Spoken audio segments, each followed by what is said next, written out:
Hello guys, welcome back to another short video about something that I would like to share here. First of all, my name is Gerald, right? I'm the author, the content owner of the class and analytical journey with Microsoft Power BI. So what I would like to share to you guys, right, is a short thought about the challenges whenever I conduct this class on an analytical journey with Microsoft Power BI. Challenges both for me as a trainer, might as well be for the attendees. Okay, let's cut to the chase. I would like to share to you guys the 5 major challenges that I deem that I have found out that can recur most of the time in the class of an analytical journey with Microsoft Power BI.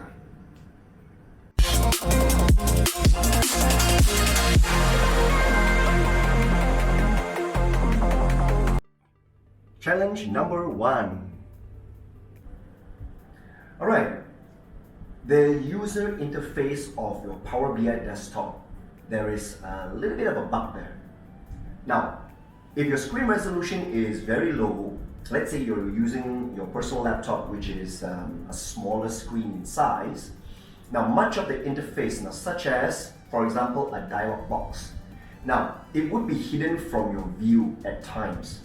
For example, if you go to the File menu, you want to open up the options and settings, and when you launch the options, pretty much the OK or cancel button will be hidden right at the bottom of the screen. It's totally covered, And many times, no matter how you want to move it up or left or right, you want to look for the OK or cancel button. It's not there.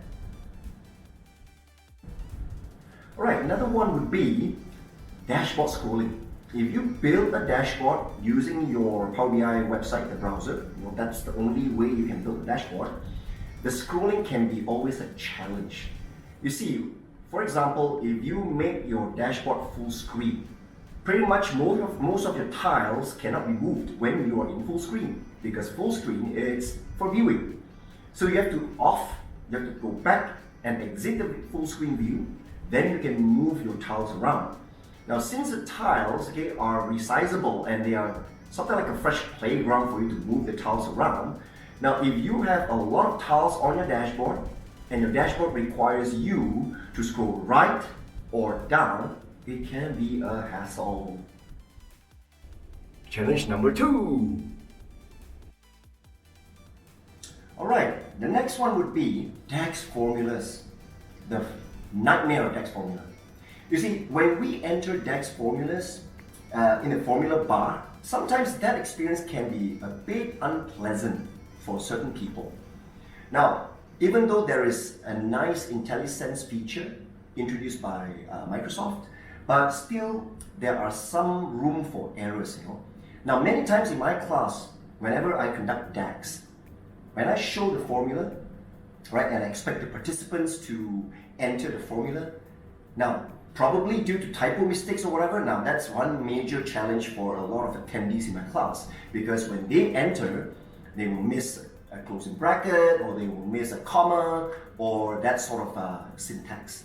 So most of the time, the biggest challenge is the personal experience of entering your DAX formula. Make sure that it must be correct. Always check with the IntelliSense and make sure that it matches the name of the objects as well as the parameters. Okay, so that set means that you need an adequate typing skills. Challenge number 3. Another challenge would be when there is a mixture of backgrounds from the attendees in the class. Now, what am I referring to? Now, many times in my class, I've experienced whenever there is a mixture of technical people as well as non-technical people in my class. Well, when a class comprises of both technical and non-technical people, there are bound to be questions from the technical people asked during the class, and that might not be really that amusing to the non-technical people because they don't know what is that.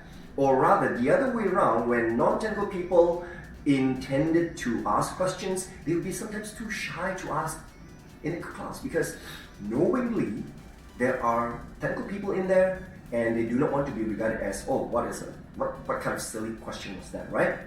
So, but anyway, that is not really a challenge to the attendees, rather a big challenge to myself. What I can guarantee is always that I will be able to handle this kind of class, able to juggle between the technical and non-technical people in my class. Challenge number 4. Okay, next one. We are talking about Power BI desktop installation. You see, there were many times in my class that it happened before that when an organization, let's say, blocks the installation of a Power BI desktop on all their staff's laptops, that can be a big issue. That can actually cause the participant not able to follow the class effectively. You see, the progress of the class can also be hindered because you see, there are times when an organization, the administrator needs to ensure that their email addresses must be enabled, must open up for signing up with Microsoft Online Services. But of course, if you are already on Office 365, well, that shouldn't be a problem. But there are times when an organization, they are not yet on Office 365, and it's a fresh sign up only for Power BI service, that can be a problem. So ensure that you have this service enabled. Last challenge, number 5. Last one would be concepts. We're all talking about Power BI concepts here. Now, whatever you learned in 3 days of my analytical journey with Microsoft Power BI, 3 days only, there are a lot of concepts being thrown to you. So there were times when a lot of my attendees I wouldn't say it's complain, but they would give me feedback as in, woo, 3 days is just too much concepts to absorb. So there are quite a lot of concepts which are difficult for them to grasp. Now, some users will find it a big hurdle to apply whatever ideas, whatever concepts that they have learned in the class back to their real world environment. How do I make use of this in a new scenario? Because during the class, you have given me maybe only sales. Most of the time in the training, we use sales report. But I'm not doing sales. I'm in HR, I'm in finance. So how am I going to apply this thing to the reports that I'm bound to create? Another challenge would be different learning focus from the participants. You see, every participant who attended training, they themselves personally or maybe objectively, they have a different focus in terms of their learning capabilities. You see, the outcome of the training to the whole group of people will or are supposed to be the same, but because attendees have a different expectation, their different learning focus, they will practically result in a different outcome of their learning experience. You see, users want to learn, maybe focus on functionality, they will forsake concept. And the other way around, if I want to just grab the concept, but they will forget about the functionality.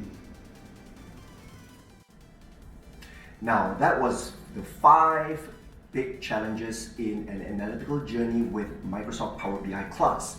Well, what does it mean here? Is it going to be a big issue to you guys? No.